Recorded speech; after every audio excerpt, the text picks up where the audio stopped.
Welcome to yet another session of Certificate Course in Dialogue Studies 2023-2024. And we have with us today Father Anthoniraj Thumma, who will be talking on dialogue initiatives of the Catholic Church. We welcome you, Father. I'll just introduce you. Father Anthoniraj Thumma is a Catholic priest from the Diocese of Nellore in Andhra Pradesh, India. He holds master's degree in sociology as well as systematic theology and a doctorate in religious studies from the University of Madras.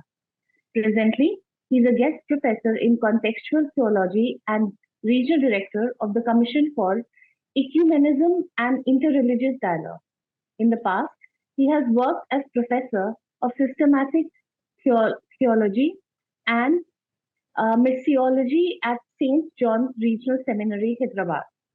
Father Thumma has authored and edited many books in English and Telugu, including a popular series of books on people's theology. Father Thumma, you have 2 hours today, and we have a question-answer session which can be either at the end or you can have it as and when you like. You can conduct the session the way you want. We are all very eager to hear you. The floor is all yours. Thank you. Thank you for the introduction. I'm sure some more will join. I am not new to Indialog. I've been working with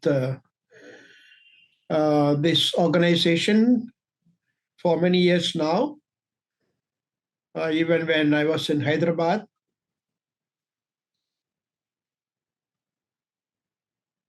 I am a Roman Catholic priest. I hope you understand that we are called fathers.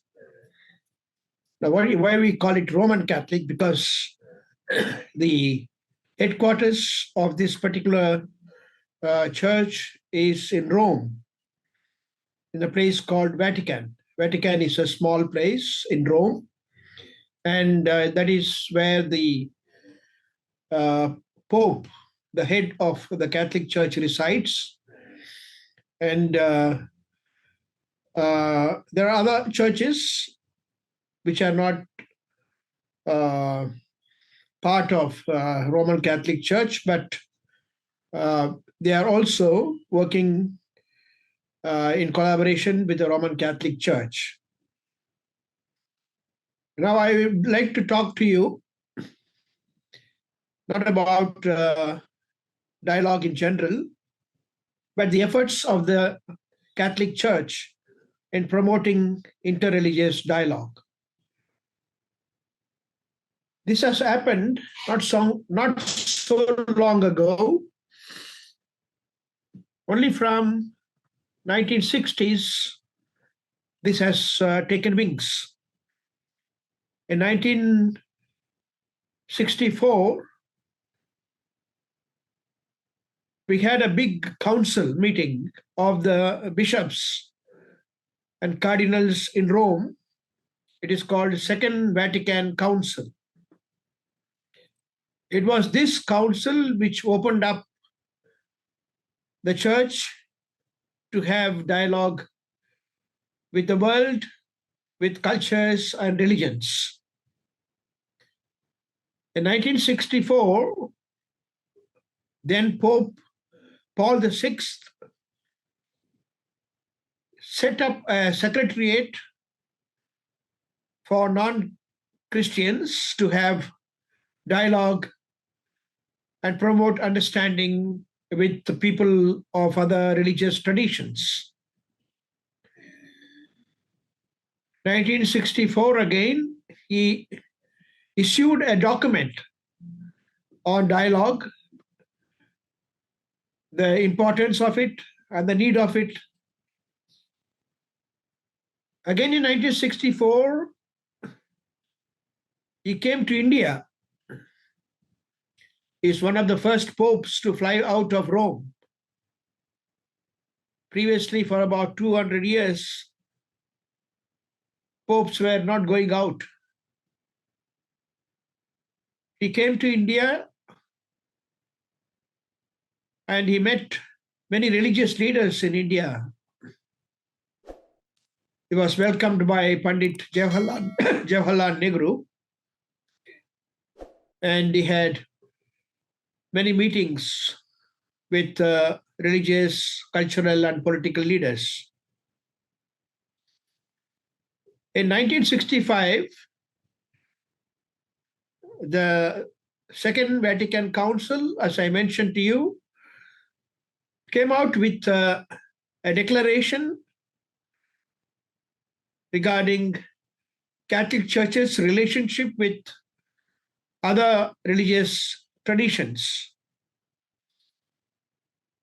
This particular document, in Latin, it's called Nostra Aetate, that means in our times, spoke about all important religions, spoke about various ways in which we could promote dialogue with other religions, and also had a paragraph regarding each of the religions,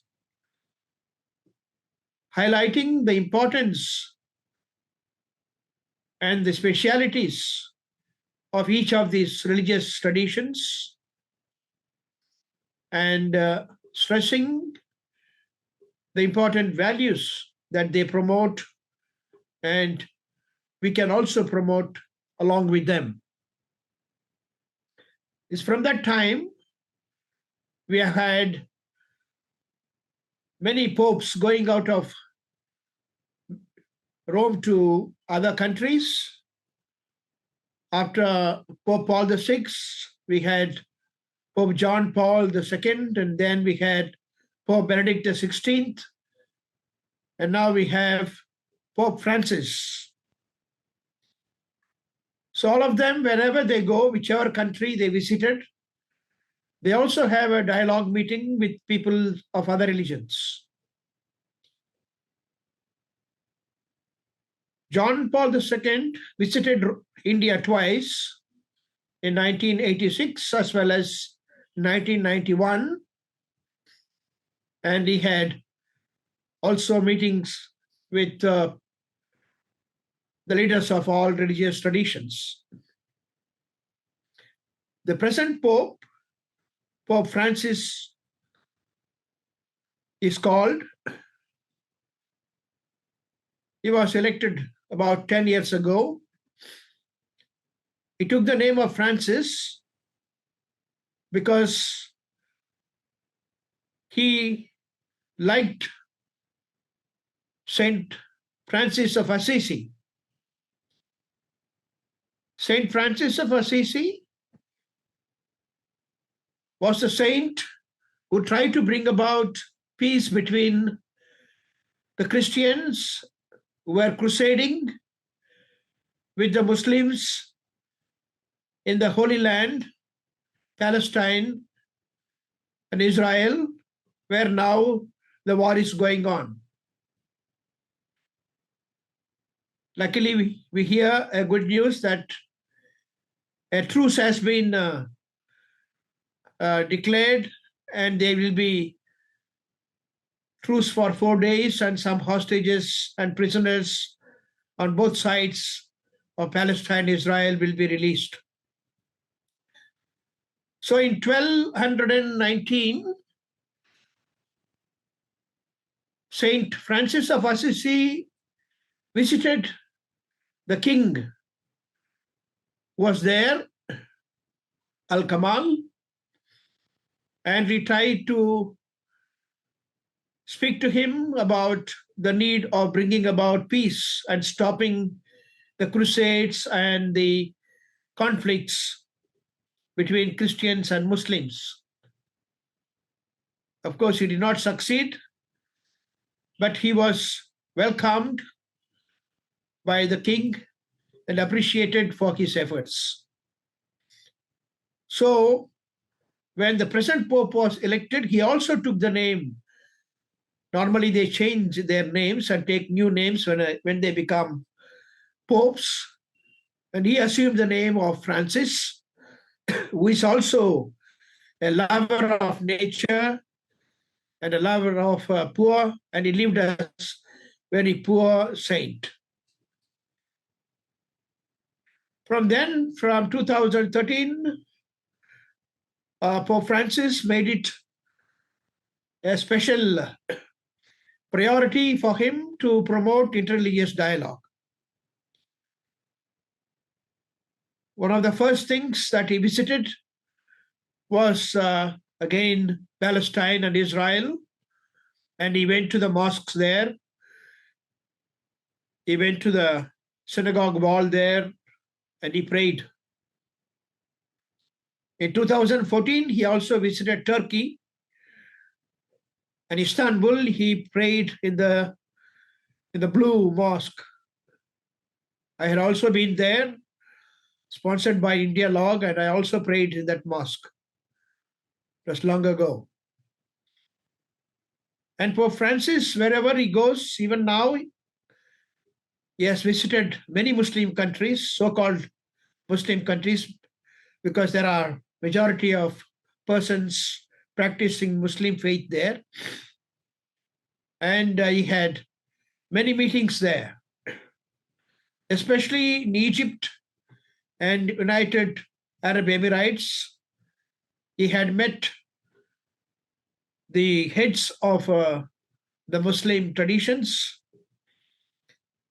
He met the Grand Imam, and in 2019, they had signed a joint declaration on promoting human fraternity. This is a very important document on which the Vatican, as well as the other countries, the Muslim leaders, are working, and they are promoting. They have set up also a joint council to promote human fraternity, and they meet very often. They have also asked the United Nations to declare February 4th, on which date this document was signed, to declare as World Human Fraternity Day in order to promote the social relationships and peaceful living of the humanity. After that, Pope Francis also issued important documents called Fratelli Tutti in Latin, which means we are all brothers and sisters. He took the inspiration from this joint document, an inspiration from the Grand Imam himself. He mentions that in the document at least 2-3 times. And then in that document, he goes deeper into details of how we can promote fraternal living, as God is our Father, almighty and loving and merciful. He's a creator of all human beings.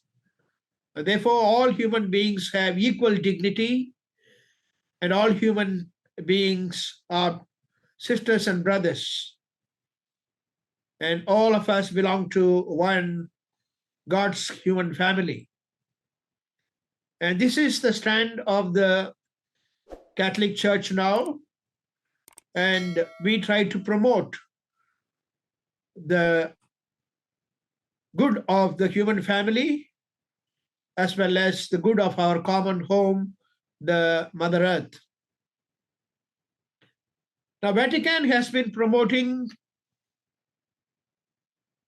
in the Catholic Church 4 kinds of dialogues, forms, which are also found in other religions. These 4 forms of dialogue that takes place with within the Catholic circles in relationship with other religions are mentioned in the articles I sent out to all of you through India Log. Let me briefly recall. The first one is the dialogue of life. which means that all of us, at least many of us, live in a multi-religious world, multicultural world, multilinguistic areas in our own country, and we relate with people who are our neighbors. They may be belonging to other religions or other castes or other communities or other cultures or religions.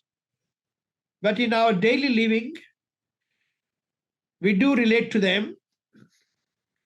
Especially some of us are very close with our neighbors. We exchange a lot of gifts during festivals. Even on the other ordinary days, we try to help each other in our daily ordinary livings in many ways. And this is the most important form of daily life dialogue that goes on among people of various religions and cultures. And peaceful co-living is very important for all of us to live happily and to develop, help and promote each other. And the second form of dialogue that takes place is a dialogue of action. This particularly refers to the good things that we do together, along with our neighbors or along with the other religious leaders or members of other religions. We take up many activities for promoting our local societies where we are living, or doing some service to the poor, or taking up protest rallies when there are injustice or unlawful acts.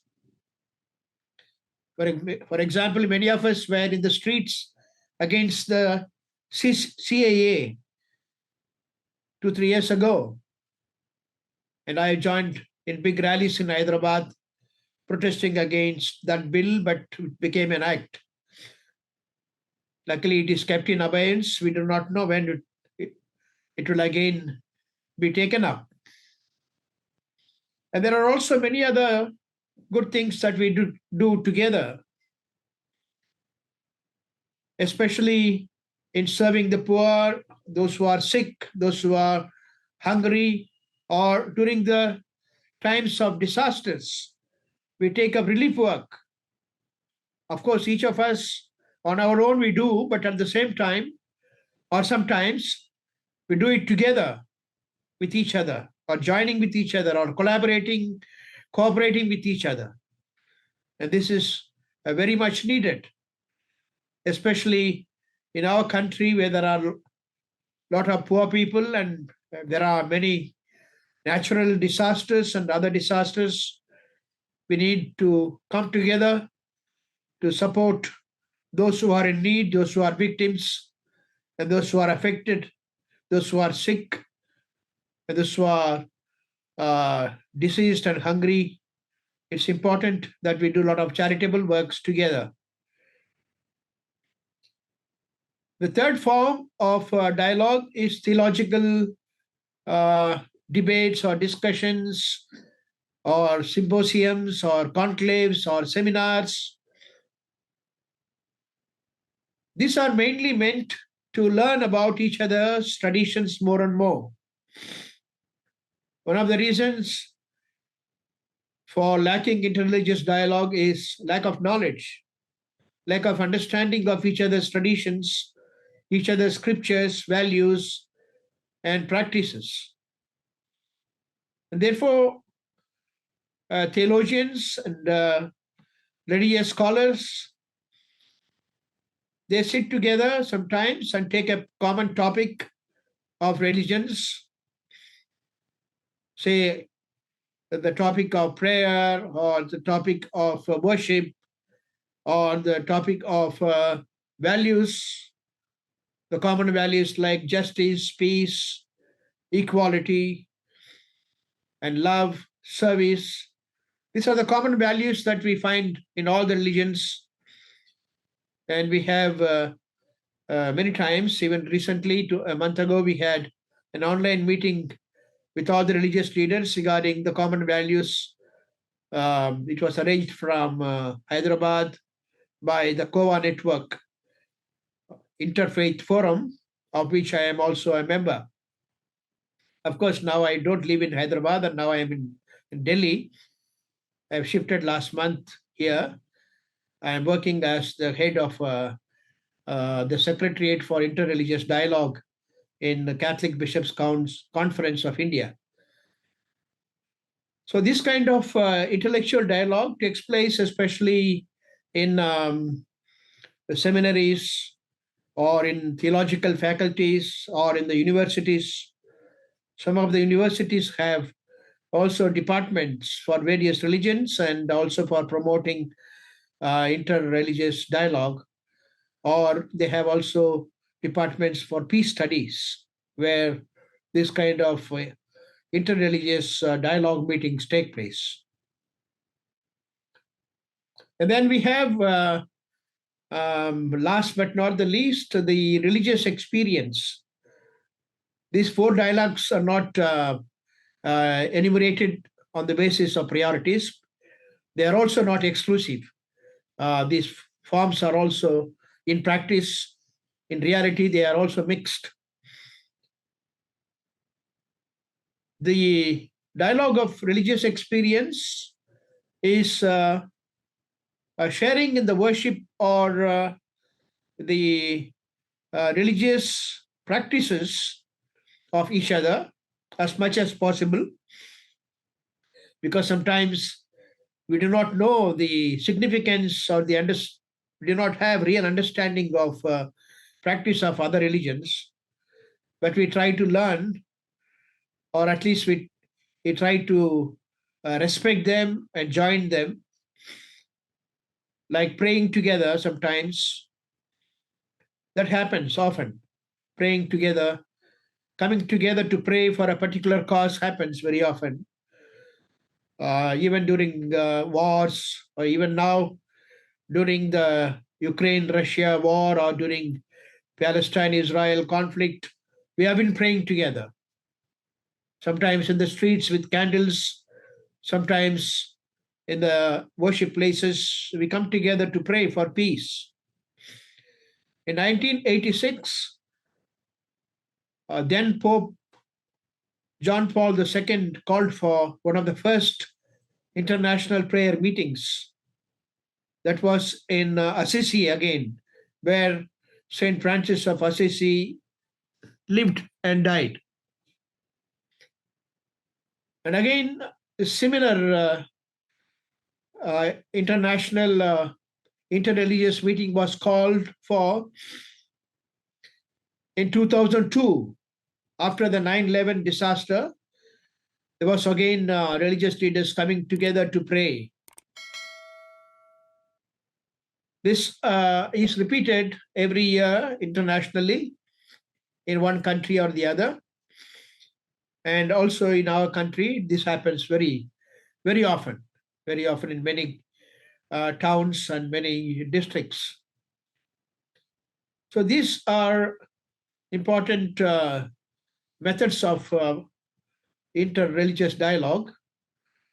Of course, there are also others, but these are the broad enumeration or categorization of these dialogues. Now, I mentioned to you that in Vatican, in Rome, we have a secretariat. Now it is called Pontifical Dicastery for Promoting Interreligious Dialogue. Dicastery means department. So similarly, in each of our countries where the Catholic Church has got a Bishops' Council or Bishops' Conference, some places, we have also a secretariat. And in the Asian level, we have Federation of Asian Bishops' Conferences, which also has a department for promoting ecumenical and interreligious relations. And this Federation of Asian Bishops Conferences, FABC in short, has been promoting dialogue in Asia, which has many cultures, many languages, and many religious traditions. Asia is also cradle of many world religions. And apart from promoting dialogue with religions, FABC also promotes dialogue with cultures and languages, and also dialogue with the poor. That because Asia has many poor, apart from having many religions, and therefore dialogue with the poor has been stressed by FABC very much, because many of the times our dialogue is with people who are well-to-do, who are well-educated, or who are rich and powerful. We forget to have dialogue with the poor. We forget to understand them. We fail to treat them respectfully. We do not respect their human dignity and give them equality, apart from they being subject to poverty, deprived of their basic rights and needs. They are also sometimes disrespected and not even given basic human dignity. And therefore, dialogue with the poor is very important for us. And the Federation of Asian Bishops Conferences has been promoting it. And when we come to India, as I mentioned to you, we have a conference, Catholic Bishops Conference of India, which with its headquarters is in New Delhi, closer to a church and Gurudwara, opposite to Goldakhana, in between Coal Market and Connaught Place.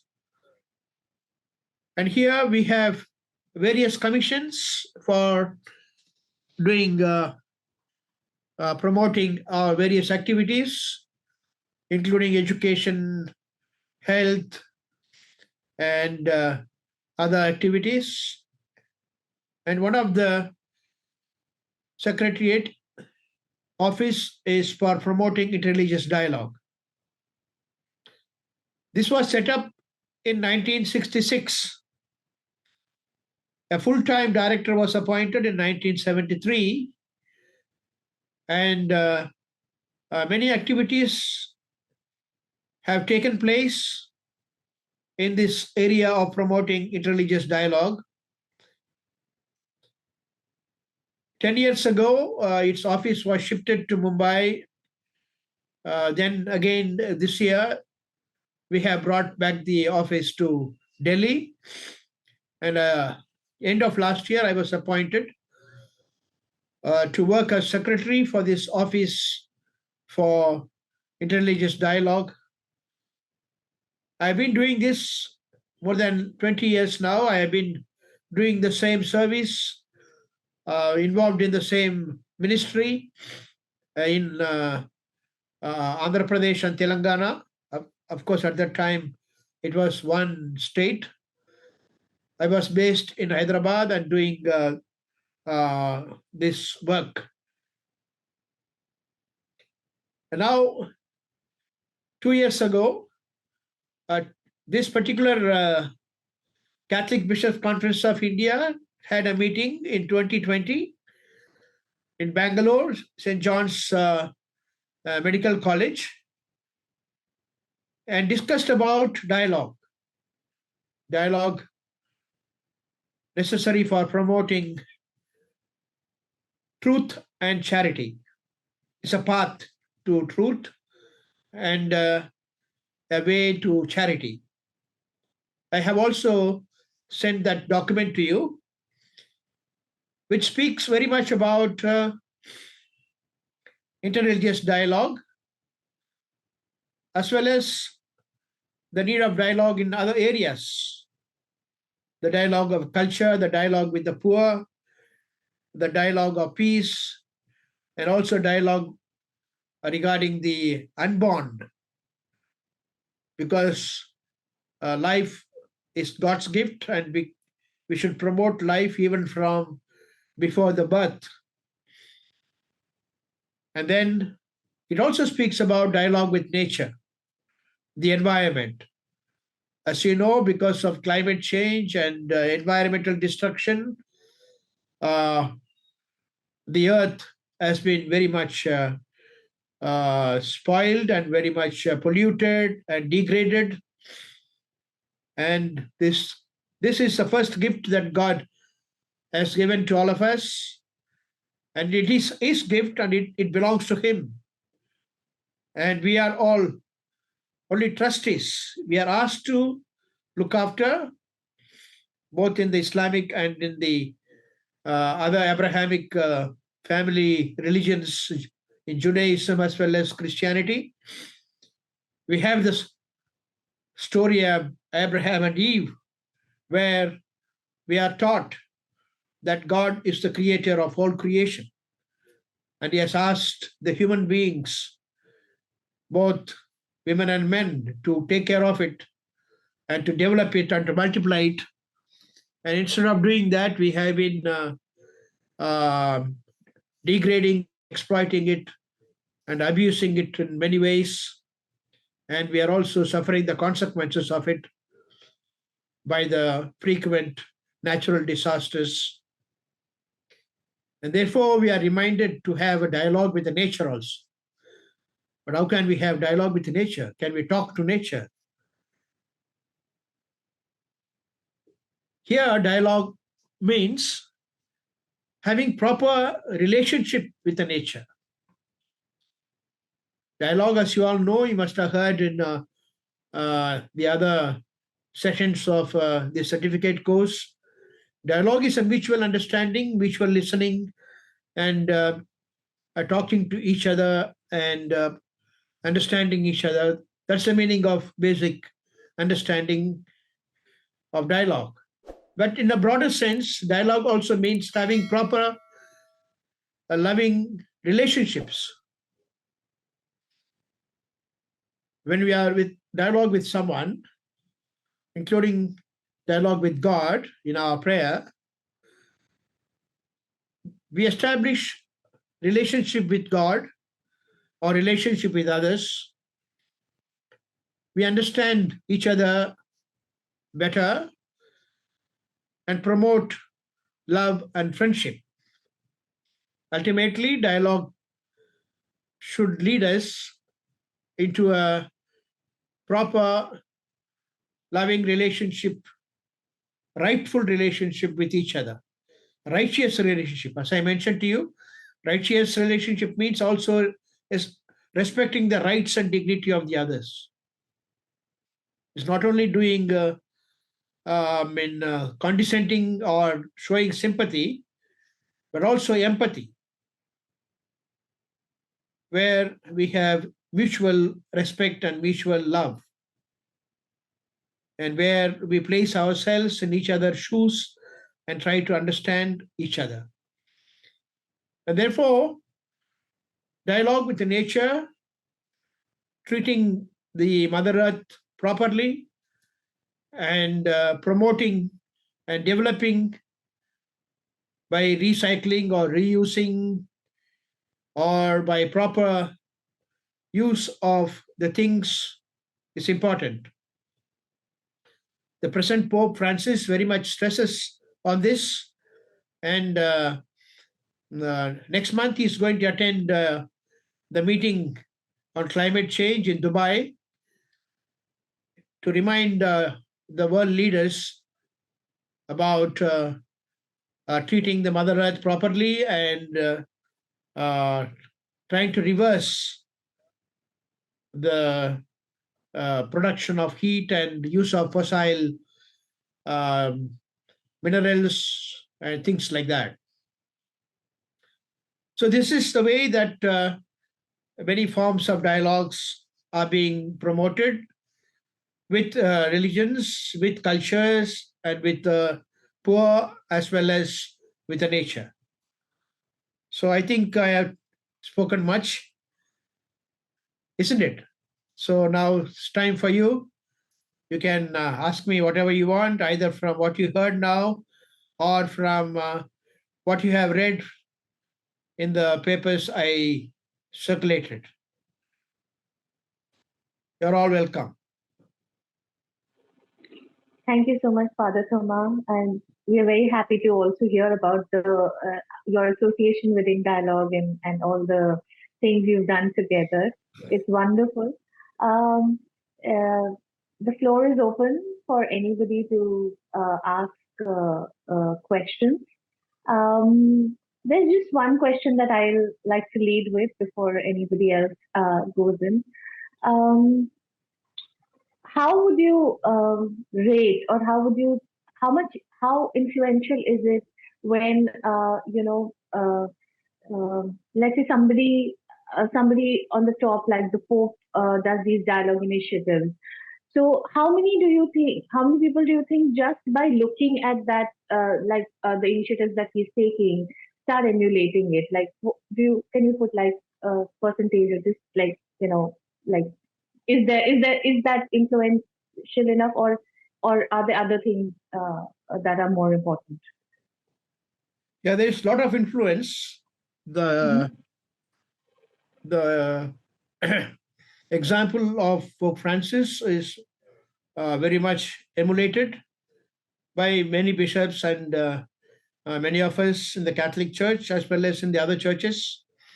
He's also considered a world leader in promoting dialogue and also in the environmental struggles. And therefore, I cannot give you statistics. We don't have a survey, but it's very much um, respected and very much imitated by many. Yes.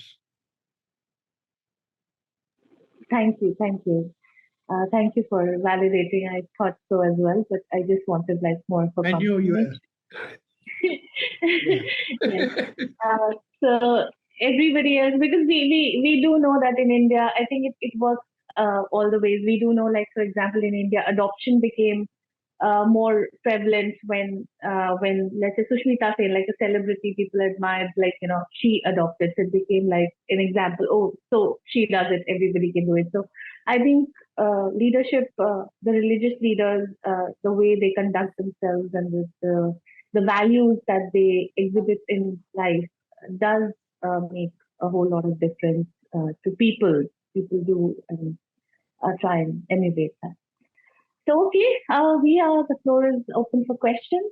Please raise your hand, or in case you'd like to share a comment or just maybe introduce yourself to Father Thumma. That's also, I'm sure he'd love to do that. Yes, Tulika. Okay, Tulika first and then Nan. Good afternoon, Father. Good evening. Good evening, Father. Hello, everyone. So, my question is not exactly on dialogue formation via religious aspect. It is not exactly regarding religious pluralism, but it is something personal. So, if there's no issue, can I please ask my question? Sure, if you Okay. are willing. Sir, so when we try to have the intrapersonal dialogue, how does religion, or how could religion help us in dealing with disassociation or depersonalization? When we talk about religious leaders, do they sometimes feel away from their own selves, not in tune with their own selves? And if they do, how do they deal with it? You have asked very personal questions. Personal in the sense we do not know what each of the religious leader is doing with himself. we have no way of knowing that unless they reveal to us. But intra-religious dialogue is very important. We do it through introspection, through meditation, through contemplation, or through self-reflection and awareness, which are very important. Each of the religious traditions have given us ways of doing that. And also in the presence of the divine, when we are alone with the divine, we also are sort of confronted to reflect on ourselves, how God looks at us and how we respond to God. It's like facing a mirror. We also face ourselves in front of God. And I'm sure most of the religious leaders do this in their own way, in their own religious methods. But I can't tell you how many are doing and what is the result of that. But of course, intra-religious dialogue also refers to not only interior dialogue, but also a dialogue within the community itself to which you belong. So to have dialogue with the others, which is called interreligious dialogue, we need intra-religious dialogue within ourselves. First within myself and then also with my community. So I need to convert myself first. I need to convince myself that I need a dialogue, that I need to relate with others, that I need to respect other religious traditions. They also have important values and important practices.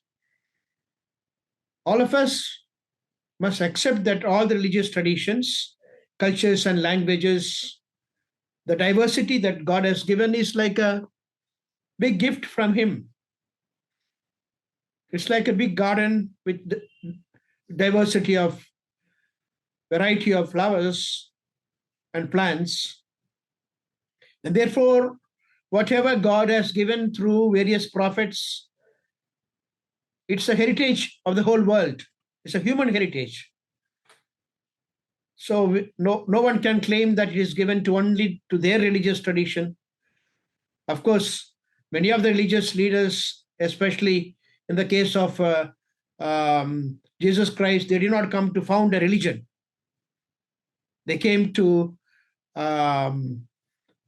preach to the humanity. They came to remind the humanity about living a proper human life, living according to the will of God, and doing according to the will of God, and promoting His kingdom of justice, peace, love, and fraternity among the human beings. And therefore, these are basic things that I myself must reflect every day and also reflect in my lifestyle.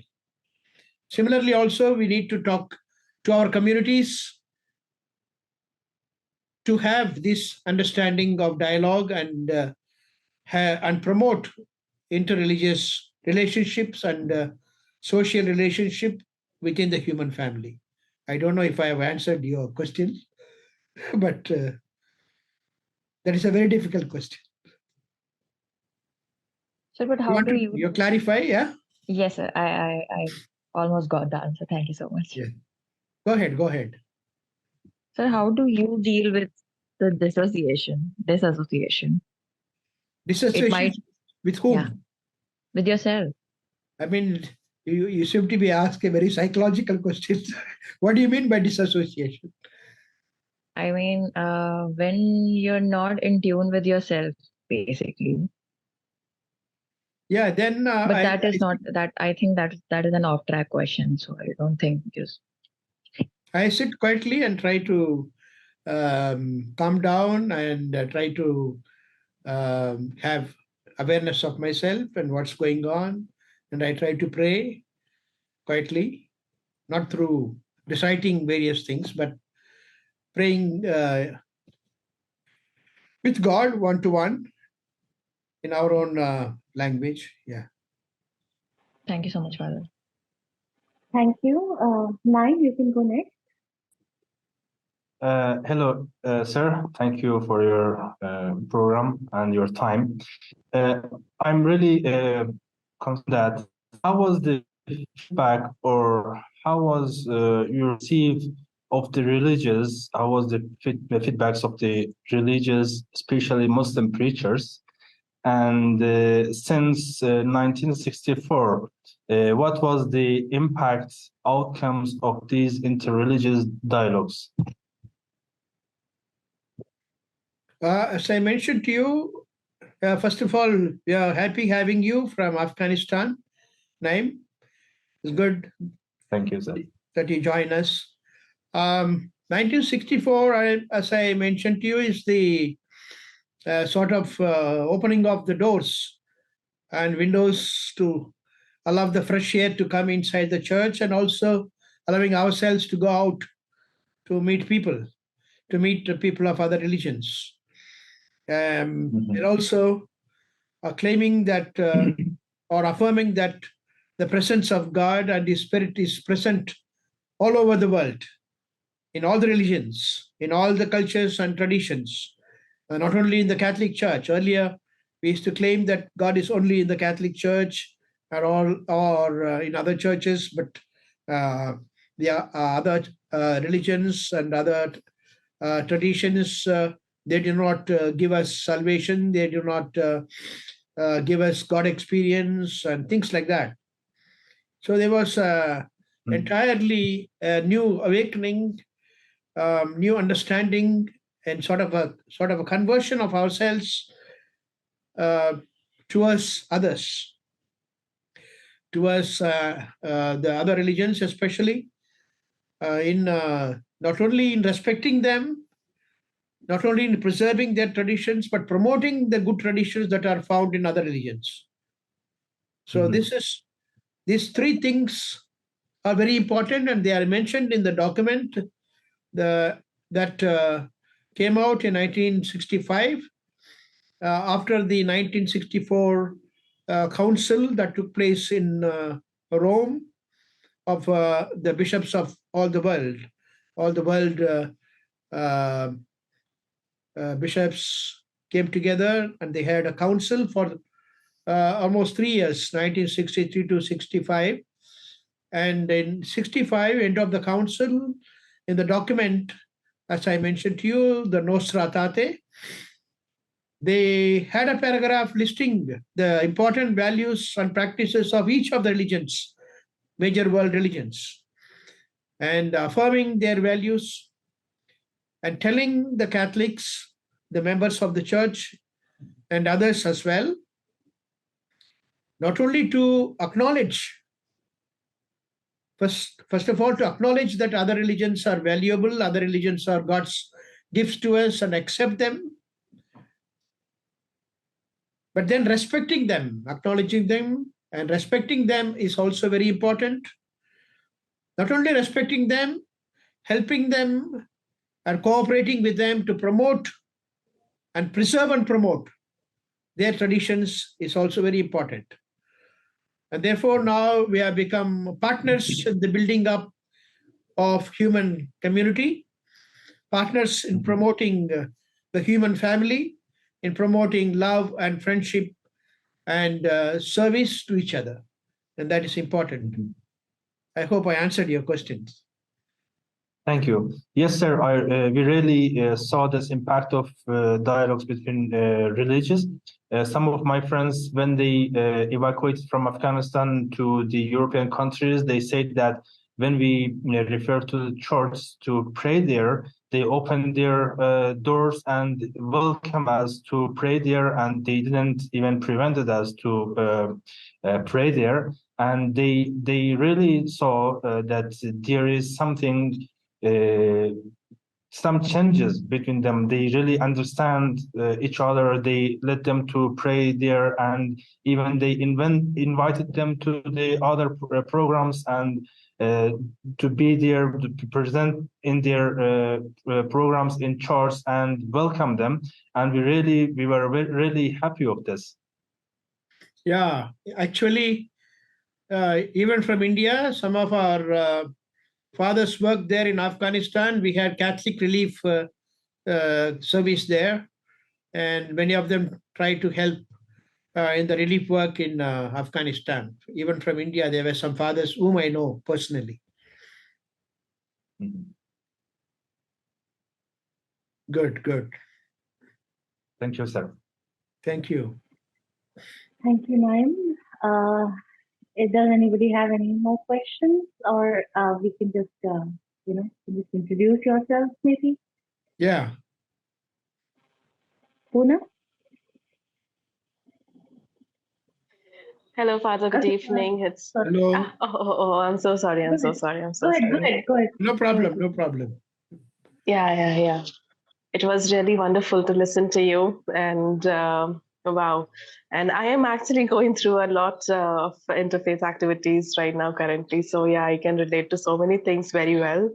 I have a question, Father. I mean, I had this question in my different earlier programs as well. I mean, we talk about interfaith dialogue, we talk about, inclusiveness and everything. But, between a certain people sitting in a room or in online session or in the conference, and we are aware and we are conscious about the importance of interfaith dialogue and the impact of it.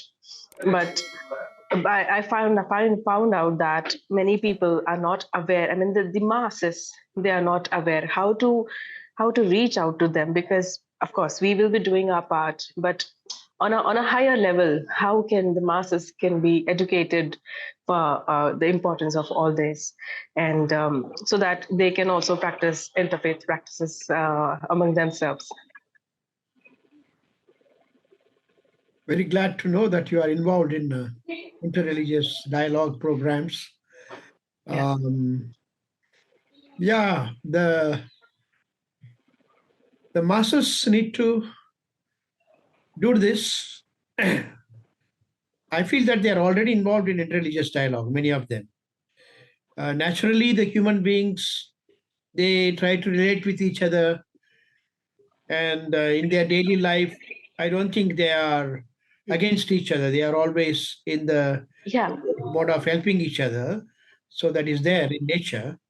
But Yeah. only people like us who are educated or who are prejudiced through our Hmm. growth, we Hmm. tend to become antagonistic to each other. But Hmm. one way of doing is to do the education properly. Maybe in our schools and in our colleges, education institutions, we need to promote peace education and interreligious formation, which is important. We need to have maybe some classes on that, a subject for peace studies or value education or interreligious dialogue should be introduced. And also a taste and practice of it need to be done. We have many clubs in schools. We can also have a peace club or harmony club, interreligious club, where students from various religious traditions come together maybe once a week or once a month. They conduct some programs together, some religious festivals they celebrate together, or help the whole school to celebrate these religious festivals.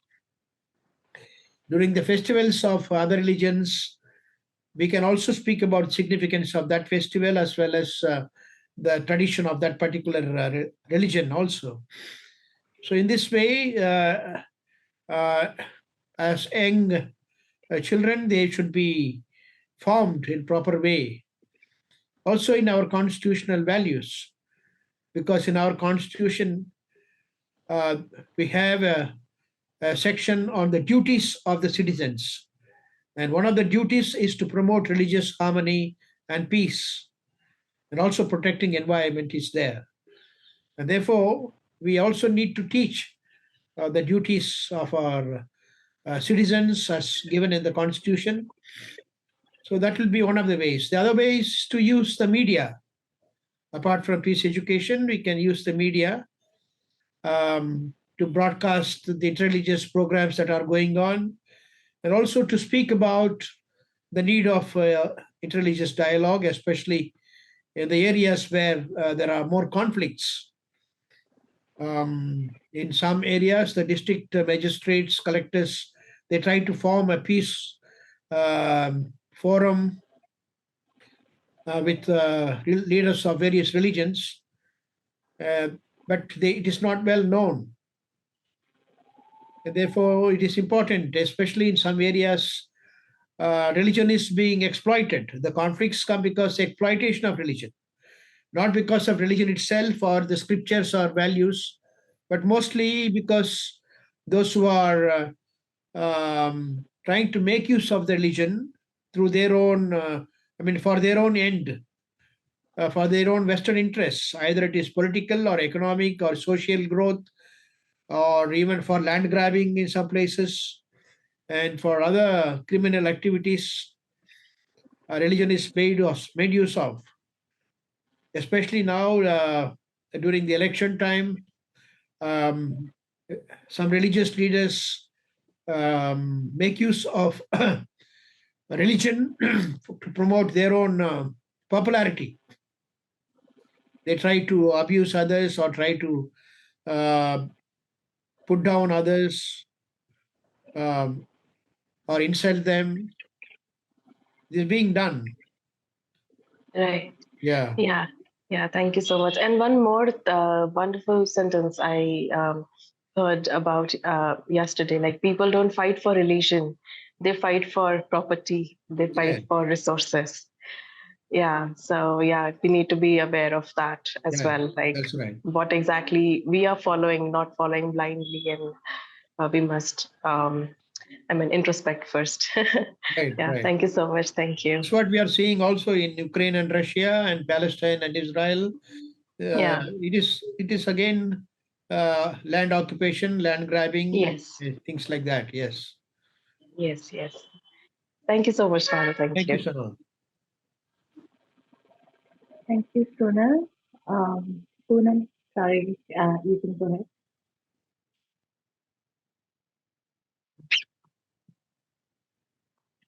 Good evening, Father. Good evening, Good evening. everyone. I don't have question. My name is Poonam. I am doing research in economics from Jawaharlal Nehru University. And I have been born and brought up in Hindu family, and I come from a remote village. So when you were like when you were saying that about the connection between nature and how through the religious practices there are things like you are trying to preserve those things, then it reminded me something, because day after tomorrow is Tulsi Vivaah. This is holy basil plant, and in our area, so people what they do, they plant two plants together, and then after 2-3 months they this plant, like, there is marriage ceremony for these two plants. So this is plant basically herb plant, and it has lots of medicinal properties, especially when there is cold and cough. When we eat that leaf of that plant, it improves the immunity, Yeah. and also it is good for skin and blood purification. So in that religion, this is the practice, and it reminded me because it is going to happen day after tomorrow. In my village, it is very much prevalent. So that's what I like observed there. And also, like, there were other lots of practices which used to be done in community, like during the rainy season when it starts in August. There was celebration of Nag Panchami, and when we were child, like, people used to go in the group, like women and men, and we used to take bath in the river, and then there used to lots of like dance and folk song like kajari and all. And now these things are disappearing. Like, there are celebrations, but there are not much in community and collective like celebration. Everything is getting individualized, like celebrations and all. Yeah, so that's what it reminded me, like what I experienced from my area. Yeah. I think we'll just... Yeah. Can you hear me? Yes, Father Thumma. Yes. Yeah. So you gave a very good example of a religious tradition which is promoting the nature. That is a very good festival. I think all of us can participate in that, and also similarly, also the neem tree is respected and worshipped sometimes. That is because of the importance of the neem tree for medical and other values, also for its oxygen. And so some religious traditions have come about in various religions due to the value of this kind of plants or the places or the rivers. And some religious traditions remind us of the importance of these natural gifts given to us by God. And therefore, we need to celebrate them and protect them and promote them. But some of the religious festivals in all the religious traditions are also doing harm to the nature. That also you must remember. In our dialogue, we should be also critical of our own traditions, of some of the bad habits or things that we have learned, or which have been useful at some time back, but not anymore useful, which are harmful also. For example, sacrifice of animals, which is there in all the religions, and also dumping into the river various religious articles or even the idols or statues, or is there in all the religions, many of the religions. So we need to be critical of that. We need to be careful about that. While many traditions are useful to promote and protect nature, there are also some harmful things that are there, which must have been useful or meaningful some years ago. But now that we are in danger, now that we are in ICU, some things have to be avoided. Like when we have some disease, we need to follow some diet. We must have been enjoying sweet earlier, but now now that I am a diabetic, I can't do that all the time.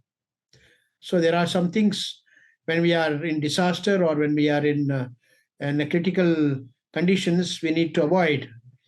And that also we need to remind ourselves and also our brothers and sisters.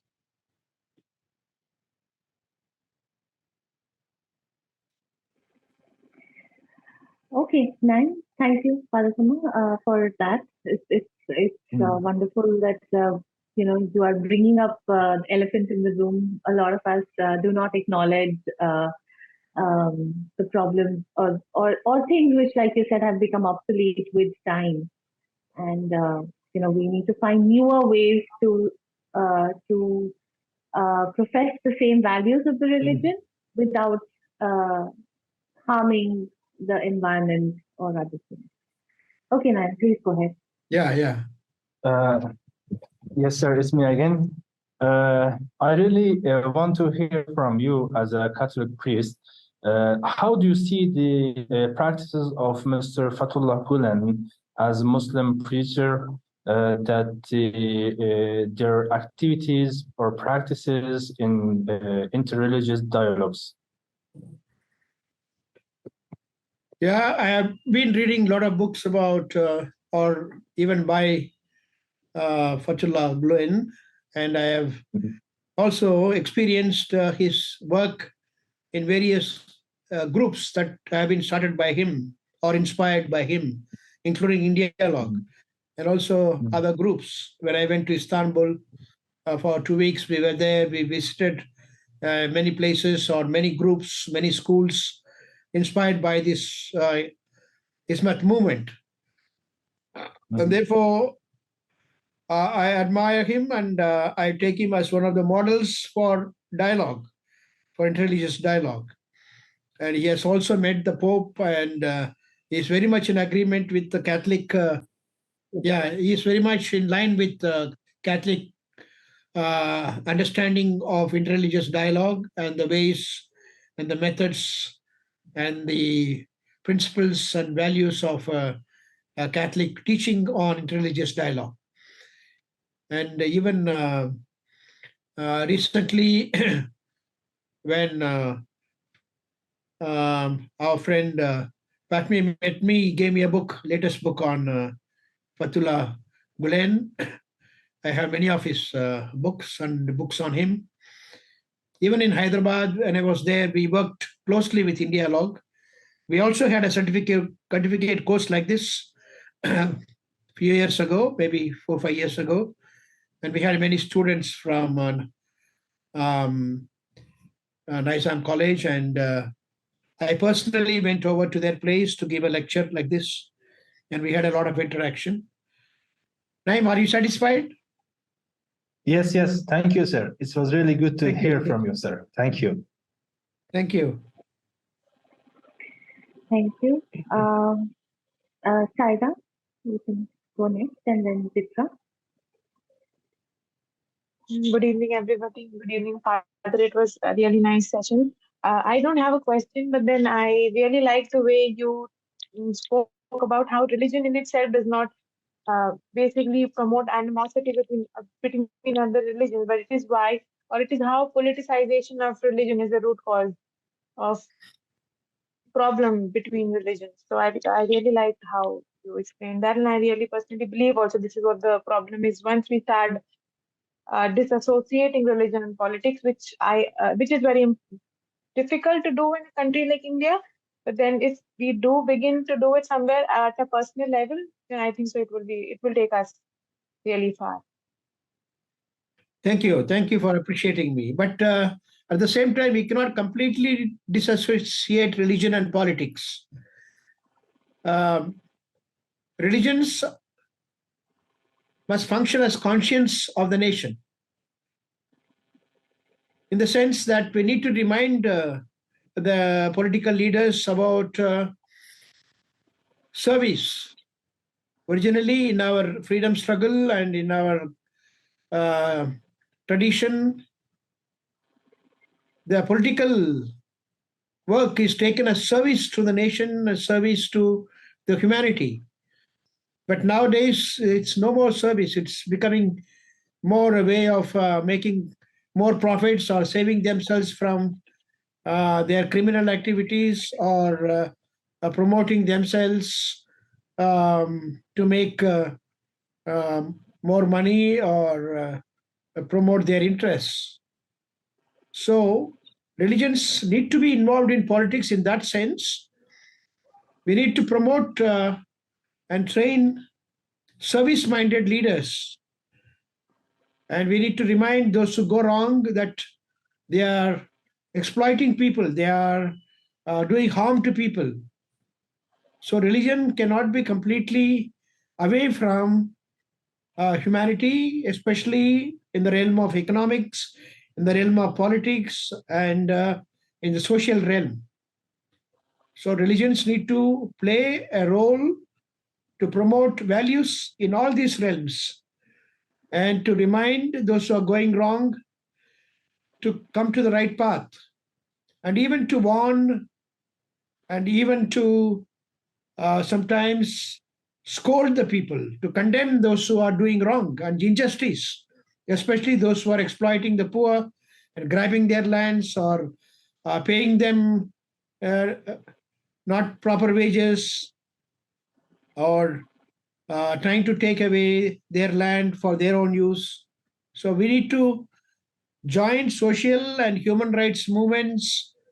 We need to stand with the social and civil rights groups, and support the victims, and warn and condemn the evildoers and the exploiters.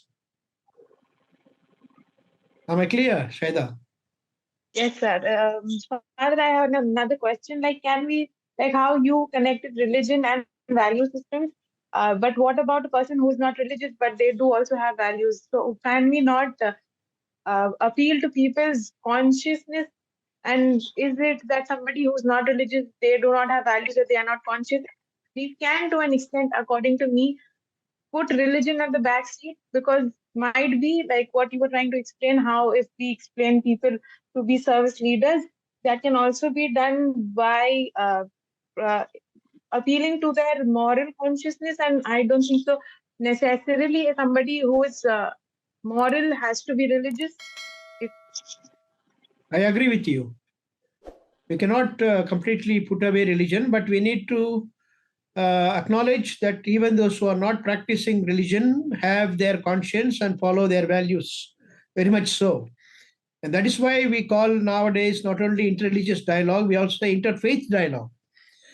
By faith, we mean not only religious beliefs. Faith means whatever they believe in. Some of them believe in their values. Some of them believe in doing good to humanity. For example, so-called Marxians or so-called Ambedkarians or even Buddhists don't believe in God. But they are spiritual at the same time because they also believe in values. They follow their conscience. They promote the good of humanity. They stand for justice. And therefore, we need to also relate with them. In Vatican, we have also a secretariat for dialogue with non-believers. And also we acknowledge many of the official documents from Vatican have also acknowledged the good things found in the so-called non-believers, including what I mentioned to you just now.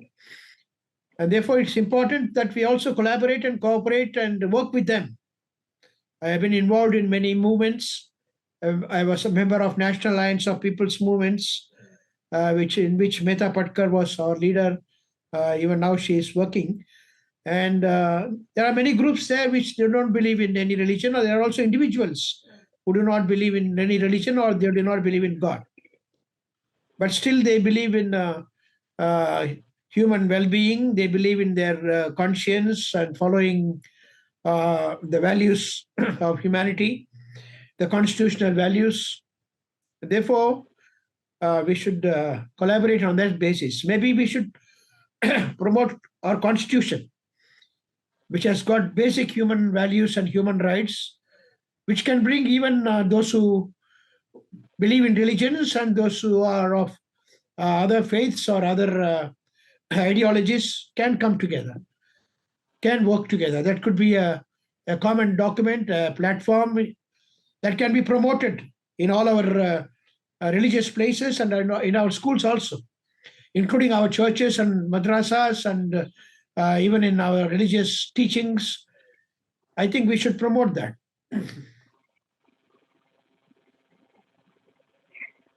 Thank you. Zikra? Yeah. Thank you.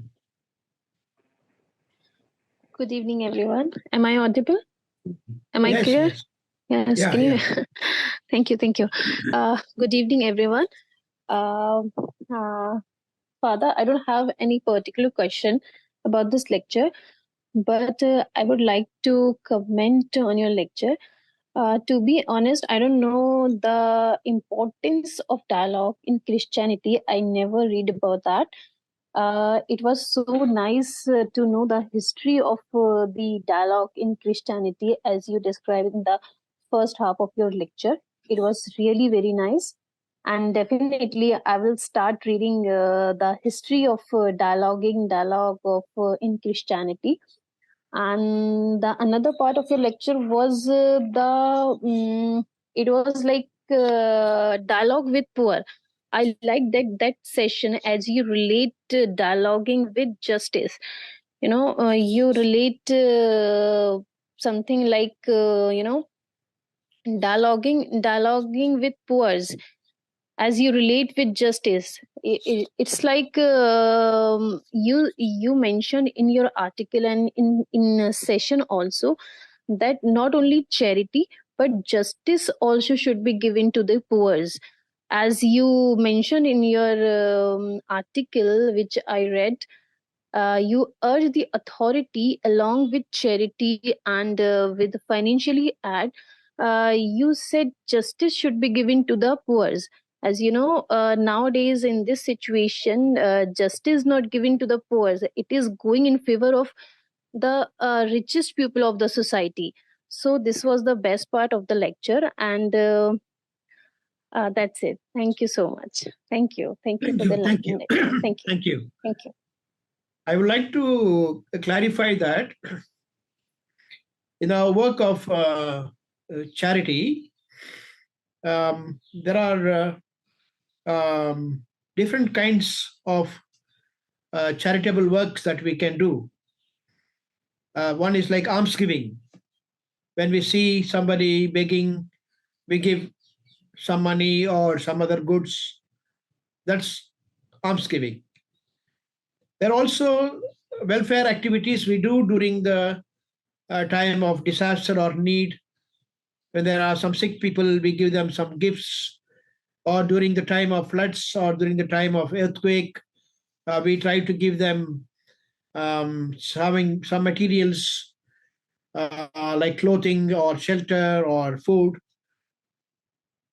Or there are some other activities that we do, like running a hostel or a school, or looking after the aged people or sick, or children who are orphans. So these are various activities that we do. But basically, these can be divided or categorized into three forms. One is welfare, second one is development, third one is liberation or justice work. The first one, welfare, I mentioned to you all the things that we do to support them in their basic needs. Development work is like running schools or educating them or giving them skill training, which helps them to develop themselves or develop the society. But the liberation work is to save the people from injustice, to promote human rights, to go to the very root of the evil, very root of injustice, very root of suffering, which is a lack of basic human rights. And many times, we do not go to the root.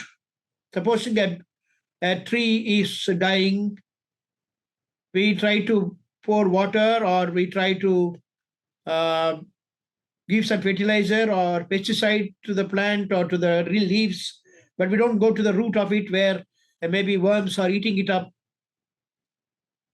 So we are not attempting to heal, attempting to set right the basic roots of evil in the society. We do some welfare activities or so developmental activities or charitable or almsgiving, things like that. But going to the root to remove the evil ways is important. We do that by working for justice, by promoting human rights, by taking up the cause of the suffering and the victims, trying to get them out by giving them their basic rights like land. Many are poor because they are landless. Many are poor because they lack self-employment tools or kits or facilities. And therefore, it is important that the land that is given to us by God should be shared with all. Unfortunately, some have thousands or hundreds of acres, while the others are completely landless. They are only laborers in the fields. They earn their daily wages to support their families. And therefore, land distribution is one of the basic things to set right, to remove poverty, to bring about development and equality and progress of a country. So we do not work in such lines. We do not promote such programs in our charitable work.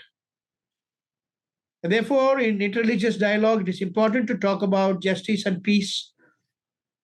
It's important to talk about basic human rights and human values. Recently, we started a National Council for Reconciliation and Peace. This was done after some of our members visited Manipur and realized that the issue is very complicated. It's not only merely a religious or ethnic conflict, it is also a conflict of rights for the land. The hill areas are being exploited not only for cultivation of drugs and drug trafficking.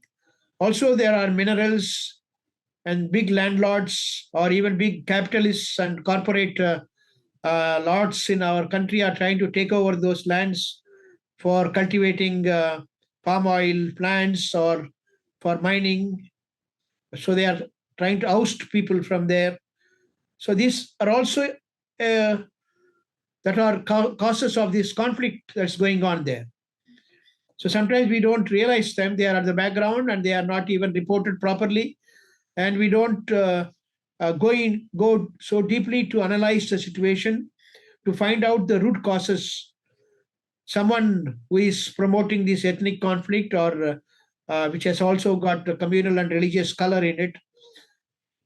And therefore, when we work for justice, we go to the root of the problems.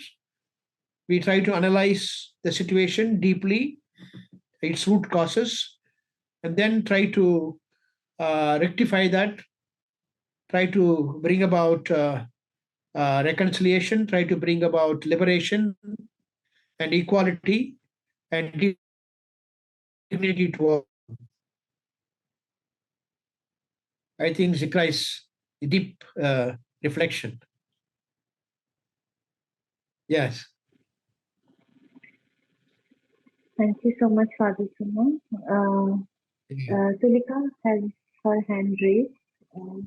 Sulika? Sir, I have another question. It is a I little hope it's not personal. psychological. It's not personal. But do you think world would be a better place to live in if the religious leaders are chosen to be the political leaders? No. I did not mean that. Okay, since you said that religion and politics I have mean to go hand in hand. religious leaders must be like guardians or guides of these people. Understand, Okay. no? Yes, sir. I got Yeah. your point. Thank you, sir. Thank you so much, Father Thumma, for this lovely lecture. And as you can see, all the participants have enjoyed it quite a bit. Everybody, had something to share, and Zikra, she mentioned that she got enlightened about the history of dialogue in Christianity. So everybody will take home something to introspect about, and which they'll hopefully write in the reflections as well. So thank you again for being part of In Dialogue Foundation's platform, this course today, and we are very, very grateful to have you. Thank you. Thank you for having me. I didn't talk much because I didn't want to beat my own drums. Since my topic was on the Catholic Church, I felt that I should limit myself talking about ourselves. But I enjoyed the discussion with you, and the questions that you raised were very important, and also I learned much from you all. So if you need to raise more questions, or if you need to more clarifications, or even if you need to tell me anything, you can take my email ID or WhatsApp number from the organizers, Yes. and then you can contact me. You are welcome. So thanks Yes, a lot we'll again share for this opportunity. Yeah.